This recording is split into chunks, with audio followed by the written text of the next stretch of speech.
नमस्कार, मेरा नाम है जूली और आप देख रहे हैं न्यूज 18 का स्पेशल बुलेटिन की शुरुआत एक ऐसी वारदात से जिसने सबको दहला दिया।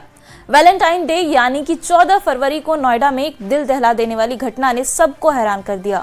सेक्टर 107 के पास सड़क किनारे खड़ी एक कार में प्रेमी प्रेमिका के खून से लथपथ शव मिले। दोनों को गोली लगी हुई थी। क्या है ये प्रेम प्रसंग में डबल सुसाइड का मामला या फिर कुछ और? रिपोर्ट देखिए।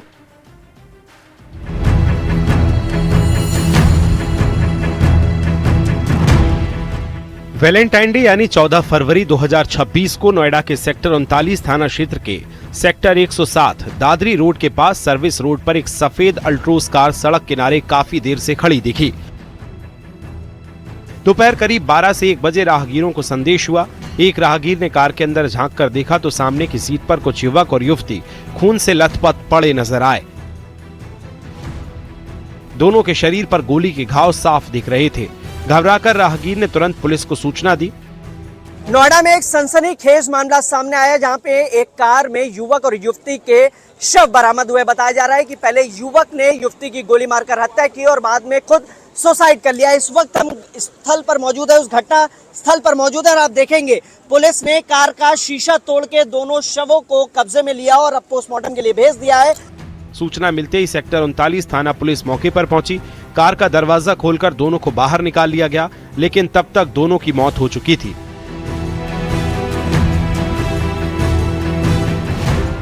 मौके पर फॉरेंसिक टीम बुलाई गई, जिसने कार आसपास के इलाके से साक्ष्य जुटाए हैं। पुलिस को कार से पिस्टल और कुछ खाली कारतूस बरामद हुए, जिन्हें जांच के लिए भेज दिया गया है। जिस तरीके की घटना है, आज चूंकि वैलेंटाइन डे का दिन है, माना जा रहा है कि प्रेमी और प्रेमिका ने अपनी जीवन लीला समाप्त की है और पहले युवक ने चूंकि जो मृतका लड़की है बसंत, उसको गोली मारी और फिर खुद सुसाइड किया है और पिस्टल भी एक बरामद हुई है। फिलहाल पुलिस पूरे मामले में तफ्तीश में जुटी हुई है। पुलिस की शुरुआती जांच में मृतक युवक की पहचान सुमित के रूप में हुई, जो दिल्ली के त्रिलोकपुरी इलाके का निवासी है। वहीं युवती की पहचान रेखा के रूप में हुई, जो नोएडा के सेक्टर 58 क्षेत्र की रहने वाली है।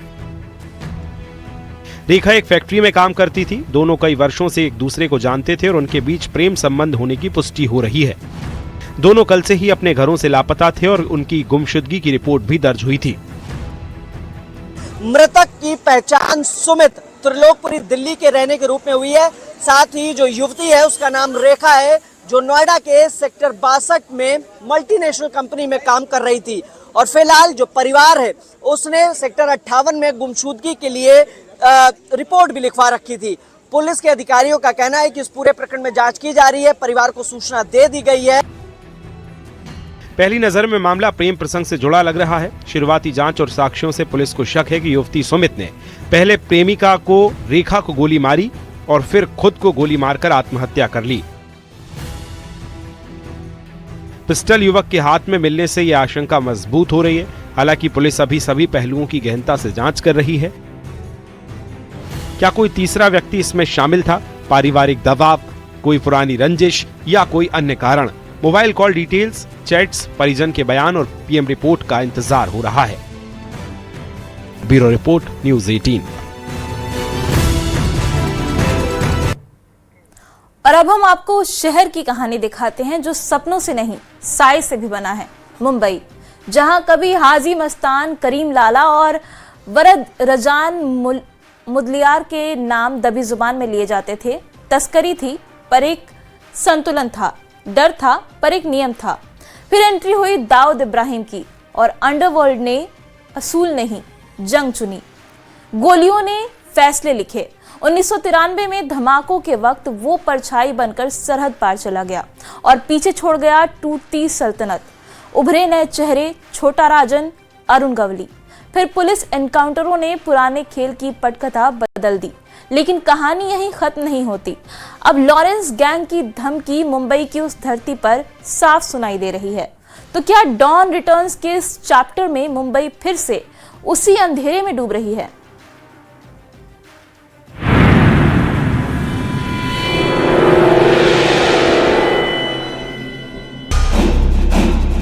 जुर्म की वो जागीर जिसे विरासत में नहीं छीन कर हासिल किया जाता है। यहाँ रिश्ते नहीं, रंजिशें पलती हैं, भरोसा नहीं, बारूद बोया जाता है।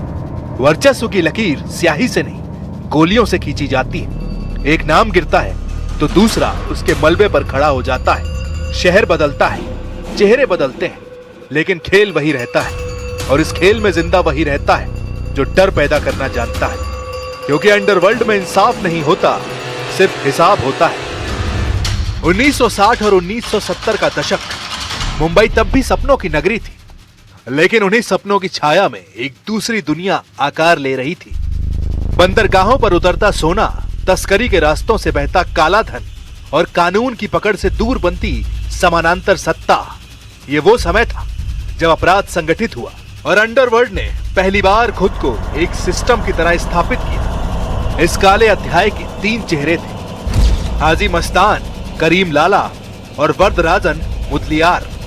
तीनों की अलग अलग पहचान, अलग अलग रुतबा, अलग अलग काम करने का तरीका, लेकिन मकसद एक। तीनों के रास्ते अलग थे। एक ने तस्करी को कारोबार बनाया, दूसरे ने डर को अदालत बनाया, तीसरे ने नेटवर्क को ढाल बनाया, लेकिन मंजिल एक ही थी, मुंबई की नसों पर पकड़। बंदरगाह से बाजार तक, गलियों से सत्ता तक, शहर की धड़कन पर राज करना। हाजी मस्तान, जो तस्करी को कारोबार की शक्ल देने वाला पहला बड़ा नाम बना। सफेद कपड़े, ऊंची पहुंच, फिल्मी दुनिया से रिश्ते और बंदरगाह से सीधा सत्ता के गलियारों तक असर। करीम लाला पठान गैंग का सरगना। उसके दरबार में फैसले होते थे, विवाद सुलझाए जाते थे। और फिर आया वरदराजन मुदलियार, दक्षिण भारतीय नेटवर्क का वो चेहरा जिसने माटुंगा और आसपास के इलाकों को अपने प्रभाव क्षेत्र में बदल दिया। मुंबई की नब्ज पर हाथ रखना, और यहीं से उस खेल की बुनियाद पड़ी जिसने आने वाले दशकों में शहर को गोलियों, गैंग वॉर और दहशत की राजधानी बना दिया। ये वो दौर था जब मुंबई की अंडरवर्ल्ड सत्ता 3 हिस्सों में बटी हुई थी, करीम लाला, हाजी मस्तान और वरदराजन मुदलियार। तीनों अपने अपने इलाकों के बेताज बादशाह माने जाते थे। सीमाएं तय थी, दायरे स्पष्ट थे, इसलिए टकराव कम और संतुलन ज्यादा था। बंदरगाह, बाजार और बस्तियां, हर हिस्से पर अलग पकड़ थी। यही बंटवारा उस समय खून खराबे को रोकता भी था और ताकत का संतुलन बनाए रखता था। इसी दौर में एक और नाम खामोशी से ताकत बटोरता रहा, यूसुफ पटेल। तस्करी की दुनिया में उसे स्मगलिंग का किंग कहा जाता था। बंदरगाह की हलचल, समुद्री रास्तों की खबर और माल के गुप्त ठिकाने, सब पर उसकी गहरी पकड़ मानी जाती थी। सोने और इलेक्ट्रॉनिक्स की खेपें किन रास्तों से आएंगी, किस हद तक पहुंचेंगी, ये खेल वो परछाइयों में रहकर खेलता था। मान्या सुरवे, जिसे मुंबई पुलिस का पहला चर्चित एनकाउंटर कहा गया, उसकी मौत ने एक नए दौर की शुरुआत की, जहां गोलियों का जवाब गोलियों से दिया जाने लगा। और फिर अब्बू सलेम, दाऊद का करीबी, जिसके तार बॉलीवुड तक जुड़े बताए जाते थे। धमकियों के फोन, फिल्मी दुनिया में दबाव और हथियारों की सप्लाई में उसका नाम डर और साजिश का पर्याय बन गया। मुंबई की यह दास्तान सिर्फ जुर्म की नहीं, सत्ता, सियासत और सिनेमा के बीच पनपी शोहरत से भी जुड़ी, जिसकी ख्वाहिश में किरदार बनते रहे और मिटते रहे। हाजी मस्तान से शुरू हुआ ये सिलसिला करीम लाला और वरदराजन मुदलियार तक पहुंचा। फिर दौर बदला तो दाऊद इब्राहिम का नाम छाया, उसके साथ छोटा शकील और उसके खिलाफ खड़े छोटा राजन। तगड़ी चाल से अरुण गवली उभरा तो कहीं अमर नाइक और अश्विन नाइक की कहानी खत्म हुई। मान्या सुरवे के एनकाउंटर ने पुलिसिया दौर की शुरुआत की और अब्बू सलेम ने अंडरवर्ल्ड के साये को सिनेमा तक फैला दिया। नाम बदलते रहे, लेकिन मुंबई की रात में डर का यह खेल कभी पूरी तरह खत्म नहीं हुआ, क्योंकि चमक दमक वाले शहर पर उस नए नवेले डॉन की नजर पड़ी जिसे अपराध की दुनिया लॉरेंस बिश्नोई के नाम से जानती। मुंबई अंडरवर्ल्ड की कहानी अब लोकल गैंगवार तक सीमित नहीं है। वक्त बदल चुका है, चेहरे बदल चुके हैं और अंडरवर्ल्ड के ऑपरेशन पूरी तरह से डिजिटल हो गए हैं। लॉरेंस बिश्नोई जैसे गैंगस्टर जेल की सलाखों के पीछे से बैठकर अपना गैंग ऑपरेट कर रहे हैं और दुनिया भर में सुर्खियां बटोर रहे हैं। ऐसे में सवाल यह खड़ा होता है कि क्या यह नया चेहरा उसी पुराने खेल का एक नया अध्याय है या फिर एक बार फिर से मुंबई अंडरवर्ल्ड करवट बदल रहा है। बीते कुछ सालों में जिस तरह लॉरेंस बिश्नोई गैंग का नाम मुंबई से जुड़ने लगा, उसने सुरक्षा एजेंसियों को सतर्क कर दिया है। कभी माया नगरी में दाऊद इब्राहिम का सिक्का चलता था, फिल्म इंडस्ट्री तक उसका खौफ था। 1993 के बाद पुलिस कार्रवाई ने उस पुराने अंडरवर्ल्ड की कमर तोड़ी और एक खालीपन पैदा हुआ। आरोप है कि उसी खाली जगह को भरने की कोशिश अब बिश्नोई गैंग कर रहा है। देश की सुरक्षा एजेंसियों ने इन पर शिकंजा कसने के लिए बड़े बड़े अभियान चलाए हुए हैं, लेकिन इनके गैंग के काम करने का तरीका कई बार सुरक्षा एजेंसियों को भी उलझा देता है। सुरक्षा एजेंसियों के लिए चुनौती सिर्फ नाम ही नहीं, तरीके भी हैं। जांच में सामने आया कि गैंग आधुनिक तकनीक का सहारा लेकर अपना नेटवर्क संचालित करता है। लोकेशन ट्रेसिंग से बचने के लिए इंटरनेट आधारित कॉलिंग यानी VoIP का इस्तेमाल, सिग्नल या टेलीग्राम जैसे इनक्रिप्टेड मैसेजिंग ऐप पर बातचीत और वारदात के तुरंत बाद सोशल मीडिया पर जिम्मेदारी लेने की रणनीति, ये सब डर को रियल टाइम में फैलाने का तरीका बन चुका है। आरोप कि नए और बिना आपराधिक रिकॉर्ड वाले युवाओं को शूटर के तौर पर इस्तेमाल किया जाता है ताकि जांच की कड़ियां कमजोर रहें। धमकी, रंगदारी और नाम का मनोवैज्ञानिक असर, ये मॉडल अलग है लेकिन मकसद वही पुराना है। जेल के अंदर से लेकर जेल के बाहर तक फैला ये कथित नेटवर्क अब ये बताता है कि अंडरवर्ल्ड अब सिर्फ गलियों तक सीमित नहीं है, बल्कि उस पर डिजिटल परछाई भी पड़ चुकी है। जुर्म की दुनिया में नया डॉन बनने की तड़प इस गैंग से जुड़े हर एक किरदार में दिखाई देती है और मुंबई को टारगेट करके ये अपने उसी इरादे को पूरा करने की कोशिश करते हैं। इस गैंग के जुर्म का कैलेंडर बताता है कि इनका मकसद क्या है। 14 अप्रैल 2024 अभिनेता सलमान खान के गैलेक्सी अपार्टमेंट पर 5 राउंड फायरिंग। 12 अक्टूबर 2024 बाबा सिद्दीकी की ताबड़तोड़ गोलियों से भूनकर हत्या। 31 जनवरी 2026 रोहित शेट्टी के जुहू वाले घर के बाहर फायरिंग। 10 फरवरी 2026 रणवीर सिंह को व्हाट्सएप वॉइस नोट से करोड़ों की रंगदारी की धमकी मिली। 11 फरवरी 2026 सलमान खान के बहनोई और अभिनेता आयुष शर्मा को प्रोटॉन मेल से रंगदारी और धमकी वाला ईमेल भेजा गया। ये सोमवीर नाम का एक अपराधी है जो रोहतक के करोड़ गांव का रहने वाला है और ये जो कुख्यात गैंगस्टर अनिल छिपी जो भी मंडोली जेल में बंद है, लॉरेंस बिश्नोई काला स्टेडी गैंग का मेंबर है, उसका सगा भाई है। ये सितंबर 2024 से ही यूएस में डिटेन हो गया था और करीब 17 महीने की वहाँ डिटेंशन के बाद में इसके सारी प्रोसीडिंग्स को कंप्लीट करके कल इसको डिपोर्ट किया गया। हाजी मस्तान से शुरू हुई मुंबई अंडरवर्ल्ड की दास्तान करीम लाला और वरदराजन के संतुलन से गुजरी दाऊद इब्राहिम के दौर में अंतर्राष्ट्रीय नेटवर्क बनी, फिर गवली, राजन और सलीम जैसे नामों के बीच बटी रही।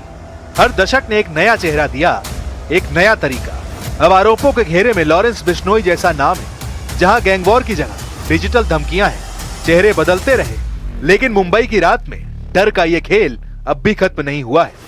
इसी दहशत के अंत के लिए देश की सुरक्षा एजेंसियों ने बड़ा अभियान छेड़ रखा है।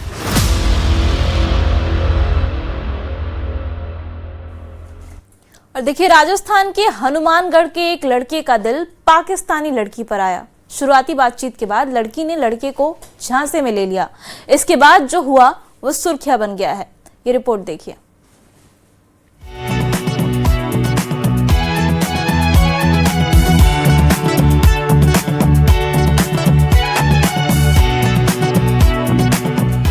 इश्क वो एहसास जो अल्फाजों के जरिए बयान ना हो सका, जिसे सिर्फ जिया जाए। लेकिन प्यार की राह जितनी सीधी और सपाट नजर आती है, उसमें उतने ही उतार चढ़ाव भी आते हैं। इसलिए बड़े बुजुर्गों और समझदार प्यार की राह पर संभल कर चलने की सलाह देते हैं। ये मोहब्बत है ओ भोले भाले, कर न दिल को गमों के हवाले। काम उल्फत का नाजुक बहुत है, आके होठों पे टूटेंगे प्याले। प्यार में पड़े शख्स को लाख सावधानी बरतने की सलाह दी जाए, पर वो उस पर ध्यान देता कहाँ है। कई बार प्यार के ऐसे साइड इफेक्ट्स देखने को मिलते हैं कि बस पूछिए मत। फेसबुक पर एक हिंदुस्तानी लड़के की हुई पाकिस्तानी लड़की से मुलाकात। 2 साल पहले एक फोन कॉल से हुई शुरुआत। वक्त के साथ बढ़ता गया पाकिस्तानी लड़की राबिया से प्यार। राबिया पर जब पूरी तरह हरदीप गया दिलहार, तभी राबिया ने हरदीप के दिलो दिमाग पर किया वार। पूछताछ में प्रारंभिक तौर पर तो यही तथ्य सामने आया कि जो हरदीप सिंह है वो उसने स्टार्टिंग में जब पाकिस्तान से बात शुरू की वहाँ के लोगों के साथ, तो उसका एक लड़की के साथ संपर्क हुआ था। एक राबिया नाम की लड़की है जो उसी परिवार से संबंधित है, जो वहाँ बैठकर साइबर फ्रॉड का काम करता है। उसने इसको पहले हरदीप सिंह को अपने चंगुल में फंसाया, फिर धीरे धीरे हरदीप सिंह ने उनके साथ मिलकर ये जो साइबर फ्रॉड का काम है जो शुरू किया। लेकिन वो कैसा प्यार जिसमें आशिक की माशुका से मुलाकात ही ना हो। इसलिए प्यार को मुकम्मल करने के लिए हरदीप पाकिस्तान जाना चाहता था। पर तभी एक ऐसी घटना हो गई कि प्यार की राह पर चल रहा हरदीप चारों खाने चित हो गया।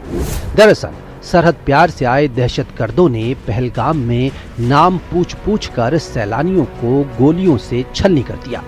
आतंकी आकाओं को माकूल जवाब देने के लिए देश की सरकार ने ऑपरेशन सिंदूर चलाया, जिससे दोनों देशों में तनाव हो गया और हरदीप का वीजा अटक गया। पाकिस्तान जाने के लिए वीजा अप्लाई किया था। जो अपना ऑपरेशन सिंदूर हुआ था उस वक्त की ये बात है। लगभग ऑपरेशन सिंदूर होने की वजह से एम्बेसी बंद हो गई, तो इसका वीजा वहां से आ नहीं पाया, जिस वजह से हरदीप सिंह है जो वो पाकिस्तान नहीं जा पाया था। ये जाने वाला था पाकिस्तान, ये तथ्य सामने है। इसके कुछ दस्तावेज भी है। जो वीजा है इसको पाकिस्तान से स्पॉन्सर किया गया था और स्पॉन्सरकर्ताओं द्वारा जो वीजा के कागजात हैं वो यहाँ भिजवाए भी गए थे, जो इसके पास है। मैं सरहद पार जाकर प्रेमिका से मिलने का हरदीप का सपना भले ही अटक गया, लेकिन साथ ही जिंदगी बसर करने का इरादा जरा भी कमजोर नहीं पड़ा। हरदीप अपनी प्रेमिका राबिया के साथ मिलकर साइबर ठगी की वारदात में शामिल हो गया। जो हरदीप सिंह है जो अपने गांव के या आसपास के लोगों के खाते लेकर उनको बहला फुसलाकर उनके खाते ले लेता। किसी को कह देता था कि मेरा खाता बंद हो गया है, या बता देता था भी मैं किसी कारणवश मेरा खाता नहीं चल रहा है या कोई मेरी राशि आने वाली है, वो डलवाकर उनके खातों में लेन देन करवा लेता था। और वो जो लेन देन की राशि आती थी उसको वो कैश निकलवा कर उस वर्चुअल करेंसी जो कि क्रिप्टो करेंसी है, USDT या अन्य जो भी वर्चुअल करेंसियां हैं वो खरीद कर वापिस जो लेन देन है वो पाकिस्तान के साथ कर लेता था। जांच में सामने आया कि आरोपी हरदीप सिंह लोगों से किराए पर बैंक खाते लेकर साइबर धोखाधड़ी करता था। इन बैंक खातों में अब तक 3 करोड़ 26 लाख का संदिग्ध लेन देन सामने आया है। 2 साल में 3 करोड़ रुपए USDT के जरिए पाकिस्तान भेज दिए। आरोपी हरदीप से जुड़े बैंक खातों पर देश के 14 राज्यों से 36 साइबर ठगी की शिकायतें दर्ज हैं।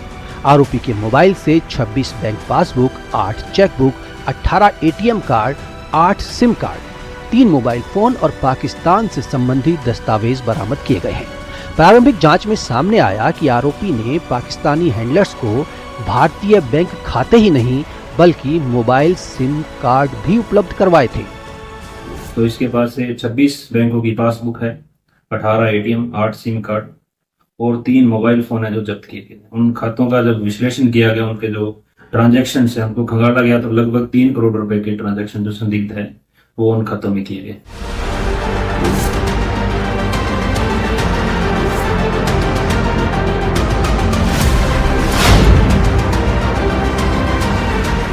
पाकिस्तानी लड़की राबिया से प्यार ने एक मजदूर के बेटे और 12वीं पास कर पढ़ाई छोड़ चुके हरदीप को साइबर ठग बना दिया। लेकिन पुलिस को इस गड़बड़ झाले की भनक कैसे लगी? हनुमानगढ़ थाने में एक पीड़ित ने साइबर ठगी की शिकायत दर्ज कराई। पुलिस ने जब जांच की तो आरोपी हरदीप को गिरफ्तार किया। पहले तो पुलिस को ये साधारण साइबर ठग लग रहा था, लेकिन जब आरोपी का मोबाइल फोन देखा तो खुद पुलिस भी हैरान रह गई। साइबर ठग गिरोह के सदस्य हरदीप सिंह से पूछताछ में पता चला कि उसको पाकिस्तान की राबिया नाम की एक लड़की ने प्रेम जाल में फंसाया था और राबिया के परिजन ही साइबर ठग गिरोह हैं जो भारत के अंदर साइबर ठगी करते थे। हरदीप सिंह भारत में बैंक खाते लेकर पाकिस्तान के साइबर ठगों को उपलब्ध करवाता था। जांच एजेंसी ने भी आरोपी हरदीप से पूछताछ की। एजेंसियों को शक है कि कहीं आरोपी पाकिस्तान के लिए जासूसी तो नहीं करता। हालांकि पूछताछ में इस प्रकार का एंगल सामने नहीं आया, लेकिन फिर भी पुलिस और खुफिया एजेंसियां मामले में नजर बनाए हुए हैं। पुलिस और एजेंसी को ये शक है कि कहीं साइबर ठगी का पैसा आतंकवाद में तो इस्तेमाल नहीं हो रहा। फिलहाल जो है हरदीप सिंह न्यायिक अभिरक्षा में है और साइबर थाना पुलिस हनुमानगढ़ का कहना है इस मामले में जांच चल रही है और भी कई बड़े खुलासे हो सकते हैं। फिलहाल साइबर थाना पुलिस हनुमानगढ़ ने कई बैंक पासबुक बरामद की है, कई सिम और ATM कार्ड बरामद किए हैं और साइबर थाना पुलिस हनुमानगढ़ का कहना है कि अभी तक करीब 3 करोड़ रुपए के साइबर ठगी के मामले इसमें सामने आए हैं और इसमें भारत के कई राज्यों में 26 से ज्यादा मुकदमे भी दर्ज हो चुके हैं। राजू रामगढ़िया, न्यूज़ 18 राजस्थान, हनुमानगढ़। और देखिए, वैलेंटाइन डे पर सड़क पर आशिकी का भूत कैसे उतरा, आपको आज लाइव दिखाएंगे। मजनू ने चॉकलेट देकर प्रपोज किया, फिर क्या था, सड़क पर चॉकलेट खिलाकर धुनाई हो गई। लाइव देखिए, दूसरे शहर में लठ थे तैयार, ये रिपोर्ट देखिए। फेयरवेल पार्टी की खुमारी, स्टंटबाजी का फीवर बेशुमार, माहौल बना नियम धुआं धुआं। जश्न का ये कैसा रंग, स्टंटबाजी का लगता है कंपटीशन चल रहा है कि कोई बुलेट पर निकलेगा तो कोई कार में बैठकर खिड़की से झांकेगा। नहीं नहीं, सीधे बोनट पर ही बैठ जाएंगे। कभी खिड़की से झांकेंगे तो कभी कर देंगे नियम धुआं धुआं। छत्तीसगढ़ के स्कूलों से कुछ दिनों में ऐसी तस्वीरें सामने आई जो हैरान कर रही हैं कि माना फेयरवेल पार्टी की खुमारी है, लेकिन स्टंटबाजी का ये कैसा खुमार कि कोई नहीं है टक्कर में जब हम आ जाएं अपने टशन पर। जशपुर में तो ऐसा वीडियो सामने आया जिसमें स्टंट करते छात्र दिखे और हद तो तब हो गई जब हाथ में थी शराब की बोतल। ये जश्न का कौन सा रंग, जशपुर किनकेल रोड पर स्टंट कर रहे ये स्कूली छात्र। मुंगेरी में फेयरवेल में भी दिखी लापरवाही की तस्वीर, काले कलर के महंगे कारों से स्कूल में स्टंटबाजी कर एंट्री करते दिखे छात्र।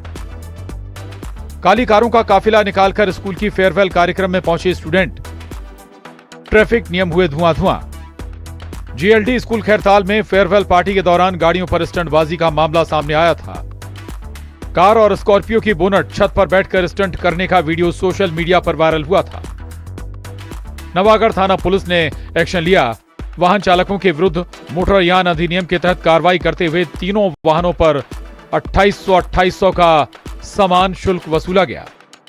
कवर्धा में भी स्टंटबाजी की ऐसी खुमारी नजर आई। क्या सोशल मीडिया का बढ़ता क्रेज और रील वाली धुन में स्टूडेंट ऐसा जोखिम मोल ले रहे हैं? न्यूज़ 18 स्टूडेंट्स से अपील करता है, जोश में होश ना खोएं, फेयरवेल पार्टी का मजा लें, लेकिन स्टंटबाजी से दूर रहें।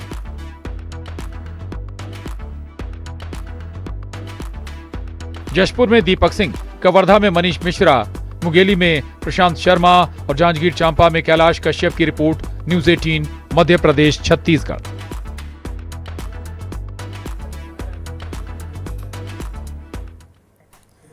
और न्यूज़ 18 के स्पेशल बुलेटिन में अभी के लिए इतना ही, लेकिन न्यूज़ 18 बिहार झारखंड पर खबरों का सिलसिला लगातार जारी है।